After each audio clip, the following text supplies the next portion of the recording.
गुरुवार की प्रदोष होने पर यह कर्म पर होना चाहिए बृहस्पतिवार की प्रदोष। कौन से वार की? बृहस्पतिवार, गुरुवार की प्रदोष। शिव पुराण की कथा कहती है, मान लो कोई हड्डी से जुड़ा हुआ रोग, नेत्रों से जुड़ा हुआ, मस्तिष्क से जुड़ा हुआ कोई रोग रहता है, तो एक नीले कलर का फूल आता है महाराज। उस फूल में हल्दी डालकर गुरुवार का प्रदोष पड़ने पर नंदी का एक पांव जो ऊपर होता है, आप लोग दर्शन करे होंगे शंकर जी के मंदिर में नंदी के, तो नंदी का एक पांव उठा हुआ होता है, अर्पित कर देता है महाराज। उसका रोग धीरे धीरे समाप्त होने लगता है। लिंग पुराण कहती है कि नंदीश्वर भगवान के सामने जो पुष्प समर्पित करा जाता है उसको, ये तो लिखा था स्कंद पुराण और शिव पुराण। लिंग पुराण कहती है जो फूल आपने समर्पित करा उसको लाकर पानी की बाल्टी में डालकर आप स्नान भी कर सकते हो। उससे भी हड्डी के जितने रोग होते हैं उसमें आराम लगने लगता है। जैसे कहीं शरीर नहीं चल रहा, हाथ झुन्न पड़ रहा है, हाथ काम नहीं कर रहा, हाथ में झुनझुनी आ रही है, कंपन आ रहा है, उसमें भी ये प्रयोग करते हैं। दोष के दिन आप स्वयं भाग्यशाली हैं, आप स्वयं किस्मत वाले हैं। कोई कैसे कहते तुमको कि तुम अभागे हो? ना ना, हमारे बराबर भाग्य नहीं है किसी का। तुम्हारी ग्रह खराब है, तुम्हारे ग्रह खराब है। संभेश्वर महादेव का नाम, 7 कनेर के पुष्प, कितने? 7 कनेर मालूम है? ये रोड पर जो जाते हो डिवाइडर में पीला पीला फूल लंबा, जो कि पशु पक्षी कोई नहीं खाता, जहरीला फूल माना जाता है। कनेर के 7 फूल, एक बेलपत्र। जिस समय पर कनेर का फूल बेलपत्र के साथ चढ़ाया जाएगा तो 7 कनेर के पुष्प सीधी बेलपत्र पर आपको रखना। 2-3 प्रदोष कर कर देखना।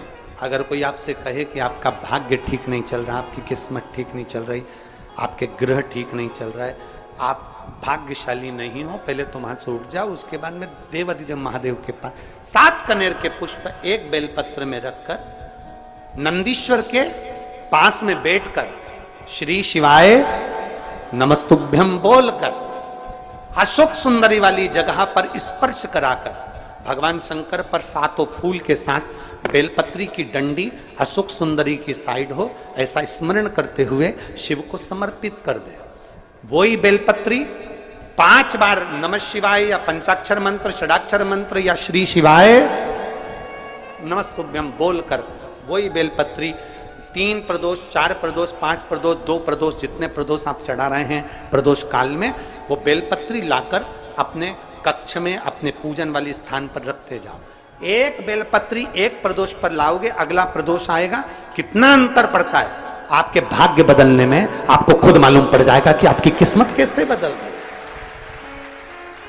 मेहनत आपको करना है, परिश्रम आपको करना है, लगन आपको लगाना है, और बेलपत्री और कनेर का पुष्प शिव को चढ़ा चालू करो। प्रदोष चढ़ाना, और जब प्रदोष चढ़ाओगे तो अगस्त के महीने की जो प्रदोष आएगी 17 अगस्त को, तब तुम सीओर कावड़ भरने के लिए आओगे सरी, तब एक प्रदोष पे यहां पे भी चढ़ा ले, चढ़ाओ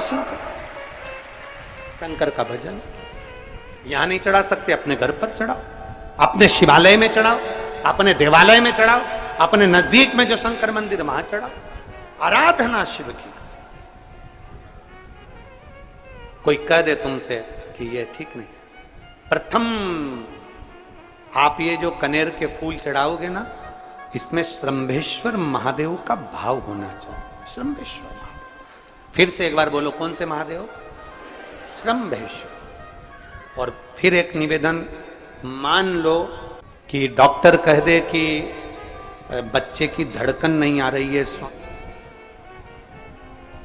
7 पुष्प कोई से भी, 7 बेलपत्र अशोक सुंदरी वाली जगह पर एक एक कर कर बेलपत्र, एक बेलपत्र एक पुष्प अशोक सुंदरी वाली, एक बेलपत्र एक पुष्प अशोक सुंदरी वाली जगह पर चढ़ा दीजिए, और एक बेलपत्र उसमें से एक पुष्प लेकर अपने घर जाइए, और 15 दिन के बाद वापिस उस बच्चे की सोनोग्राफी जांच डॉक्टर के कहने से कराइए, बाबा उस बच्चे की धड़कन, श्वास और शरीर पूरा देगा। श्रंभेश्वर महादेव में, श्रंभेश्वर महादेव का जब नाम लिया जाता है तो 33 कोटि देवी देवताओं का एक साथ नाम उच्चारण हो जाता है। 33 कोटि देवताओं, श्रंभेश्वर। बोल श्रंभेश्वर महादेव की जय। श्रंभेश्वर भगवान का स्मरण किया है। आगे वर्णन आया है भगवान के सुंदर आनंदमय स्वरूप का। जब भगवान देवाधिदेव महादेव आनंद में विराजमान थे, देवता और राक्षसों ने मिलकर मंथन किया। मंथन में विष निकला जो देवाधिदेव महादेव के पास पहुंचा। शिव जी ने विष को धारण करा, क्योंकि घर का जो बड़ा होता है, घर का जो बुजुर्ग होता है, उसको बहुत सहना पड़ता है, बहुत सहना पड़ता है। घर का जो बुजुर्ग है, घर का जो बड़ा है, उसको सहना पड़े, सहन करना पड़े। और सहने की आदत होना भी चाहिए, सहने की आदत होना भी चाहिए। सब जैसे तुम्हारे घर में बिजली है, अरे बोलो तो जम के, लाइट बिजली है। प्रत्येक घर में बिजली होती है,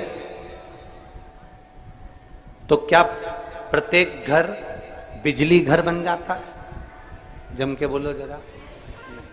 बिजली घर तो एक दो, कहीं कहीं बड़ा शहर है तो थोड़े ज्यादा हो सकते, छोटा शहर है, छोटा गांव है तो बिजली घर एक दो।